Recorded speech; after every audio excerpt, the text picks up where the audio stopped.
Ya, terkait temuan batu yang ada di daerah Ciracas itu atau di Jalan Pangeran Ali itu mungkin bisa dikaitkan dengan kejadian yang ketika pengantin pria menandu ataupun pengantin wanita yang ditandu untuk menuju pelaminan.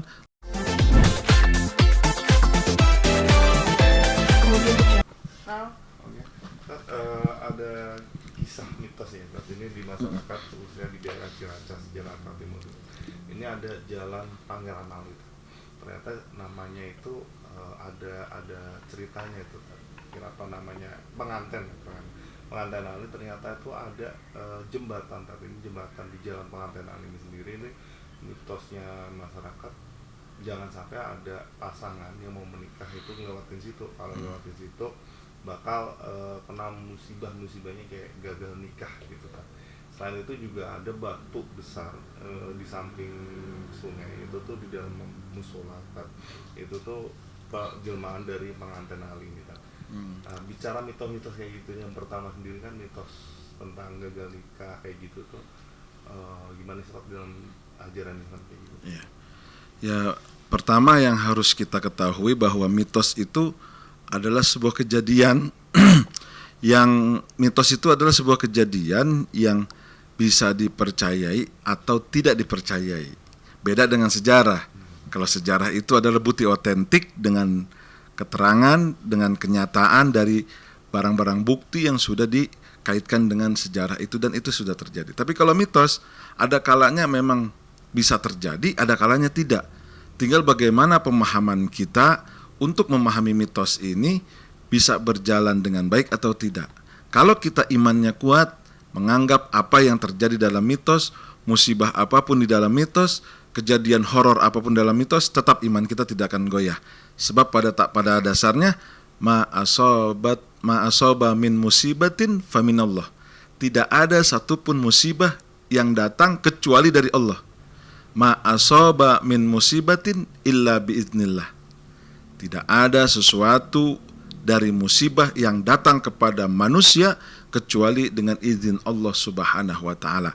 Jadi kalau mitos itu dikatakan bahwa ini seperti ini, itu seperti itu, ada jalan di Pangeran Ali, kalau nggak salah saya juga tahu ceritanya bahwa Ali dan Ema.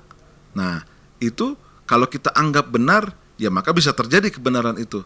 Tapi kalau kita menganggap bahwa ya semua takdir dari Allah, kalau kita memang melewati situ tidak terjadi hubungan dengan calon kita, ya tetap akan terjadi takdir itu. Artinya boleh dipercayai atau boleh tidak, itu tergantung pilihan iman dan hati kita.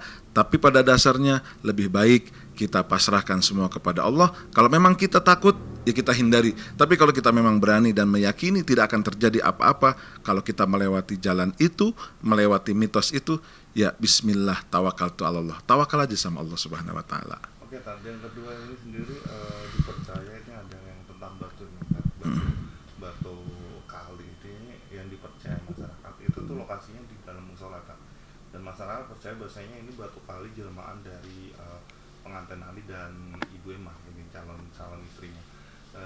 Sampai akhirnya itu tuh dulu batu ini sendiri kan berada di kayak lubang gitu, tak sering muncul air dari besan air itu, dari batu itu keluar air gitu misalnya. Nah, di situ orang percaya bahwasanya dengan mandi dengan pakai ibarat sama air ini sendiri akan mempermudah ibadah, khususnya buat wanita yang kita diperlancar pasangannya. Dan mitos ini sendiri memang masyarakat kenapa bicara kayak gini, karena sosok pengantin alinya sendiri yang dipercaya warga itu dia tuh ahli ibadah, sehingga punya karomah kayak gitu. Itu gimana tuh? Ya, terkait temuan batu yang ada di daerah Ciracas itu atau di Jalan Pangeran Ali itu mungkin bisa dikaitkan dengan kejadian yang ketika pengantin pria menandu ataupun pengantin wanita yang ditandu untuk menuju pelaminan, lalu ada kejadian. Lalu kejadian itu menjadi sebuah berita yang sangat besar dan pada akhirnya itu bisa dikategorikan sebagai kepercayaan kita. Adanya barang yang menjadi sebuah bukti kenyataan dan jadi sebuah dasar bahwa itu terjadi. Nah, itu bisa kita percayai. Artinya batu itu bisa kita anggap sebagai memang jelmaan ataupun kejadian yang dulu, seperti Malin Kundang yang ada di Sumatera Barat itu diyakini anak durhaka yang dikutuk pada akhir menjadi batu. Nah, ini pun mungkin sama.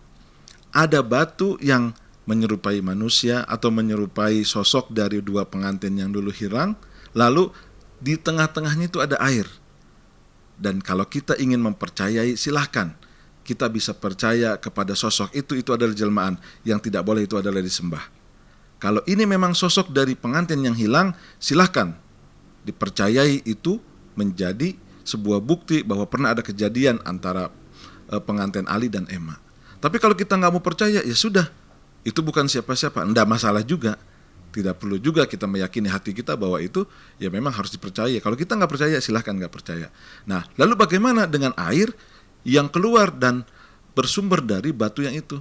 Kalau kita mau meyakini itu adalah sesuatu yang baik, apalagi katanya pengantin itu adalah pengantin yang soleha, wanitanya wanita yang soleha, ya silakan ambil manfaat dari air itu. Sama seperti dulu para ulama mengambil air dari tempat orang-orang soleh, dari tempatnya Sunan Kalijaga, dari tempatnya Sunan Muria yang ada di atas gunung di daerah Kudus. Itu tidak masalah. Yang penting jangan dijadikan sesembahan, itu yang tidak boleh. Jangan dijadikan keyakinan bahwa air itu bisa membawa kebaikan, bisa membawa kehebatan, itu yang musyrik. Yang boleh itu mengambil air manfaat, menjadi wasilah. Semuanya wasilah. Kita sakit, minum obat, wasilah. Kita sakit, berobat, itu wasilah. Sama dengan misalkan air itu kita pakai, lalu mendapat jodoh. Ya itu mungkin wasilahnya seperti itu, Allah kasih. Tanpa air pun sebenarnya bisa dapat jodoh juga. Nah, artinya kita harus fair. Kita harus adil di dalam menentukan sikap. Seandainya memang air itu yang keluar dari batu, jelmaan pengantin yang hilang, lalu bisa memberikan jodoh, Allah kasih wasilah lewat itu, yakini nggak apa-apa. Tapi kalau tidak, ya sudah nggak apa-apa. Jangan diyakini juga, karena tidak membawa madarat bagi diri kita. Dan terakhir Pak, bicara Ada yang fotoin bisa nggak ya? Gitu. Ya, buat apa namanya, dokumentasi sama pansos dikit. Dan terakhir bicara mitos-mitos seperti itu tuh, apakah 3 atau 4 kali ya? Di agama Islam juga ada seperti mitos dan memang akhirnya dipercaya akhirnya kayak gitu sih Tat. Kalau dari rujukan Islam sendiri, memang apakah di zaman Nabi Muhammad sendiri juga ada mitos seperti itu? Kalau mitos dan keyakinan tentang sesuatu sejarah cerita itu ada dari dulu. Artinya dulu ketika seorang ulama, Hasan Al-Basri, melarang salah satu santrinya atau salah satu muridnya untuk jalan di tempat itu karena angker, dan diyakini oleh muridnya, akhirnya si murid tidak percaya. Begitu jalan, benar, diganggu oleh makhluk yang ada di sekitar situ, dan dia baru percaya. Berarti bahwa mitos yang terjadi di dunia ini juga dianggap sebuah kebenaran kalau kita meyakini. Yang penting jangan membuat akidah kita belok. Ketika diyakini ada makhluk, lalu kita meminta-minta, kita menganggap keramat, dan pada akhirnya kita menjadikan itu sebagai pegangan hidup untuk merubah hidup dan nasib kita. Jangan. Tapi kalau kita meyakini tempat itu, mitos tempat itu mempunyai makhluk yang mengganggu, kita ya lewat minta berdoa dulu kepada Allah. Bismillahirrahmanirrahim. La haula wala quwata illa billah. Aku bertawakal kepada Allah, tidak ada daya dan upaya kecuali dari Allah. Nggak akan bisa tuh makhluk. Walaupun mitosnya itu bisa mencelakai atau bisa mengganggu dari orang-orang yang lewat.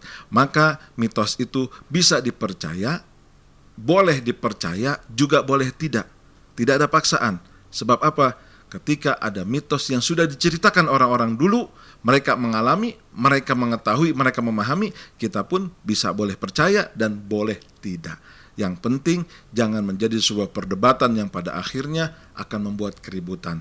Mitos adalah cerita yang bisa dipercayai atau tidak, sebab dalam Islam banyak kejadian yang diterangkan oleh para ulama, bahkan di zaman Nabi pun dulu sudah ada kejadian-kejadian mitos yang tidak boleh ini, tidak boleh itu, dan dijaga oleh para sahabat agar menjadikan dirinya itu selalu kuat akidahnya dan menjadikan dirinya selalu berlindung kepada Allah dari tempat-tempat yang dianggap mitosnya itu adalah berbahaya.